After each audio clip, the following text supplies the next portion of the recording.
नमस्कार मित्रांनो, आज घेऊन आलोय काहीतरी खास.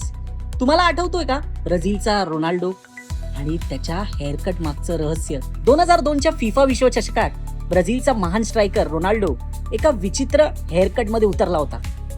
पण तो नुसता फॅशन ट्रेंड नव्हता.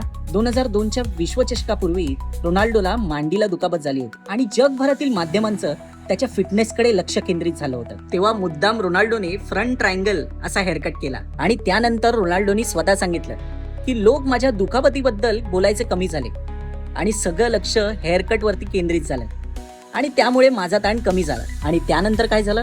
रोनाल्डोने 2002च्या विश्वचषकात 8 गोल झळकवले आणि फायनलमध्ये 2 गोल झळकवत त्याने ब्राझीलला पुन्हा एकदा म्हणजे 5व्यांदा विश्वविजेता बनवलंय. कधी कधी एक वेगळी हेअरकट ही इतिहास घडवू शकते. ही नुसती हेअरकट नव्हती, तर आमच्यासारख्या ह्या 90sच्या किड्सला ते चांगलंच माहिती आहे. असेच नवनवीन फुटबॉलचे रहस्य जाणून घेण्यासाठी तुम्ही मला फॉलो करा.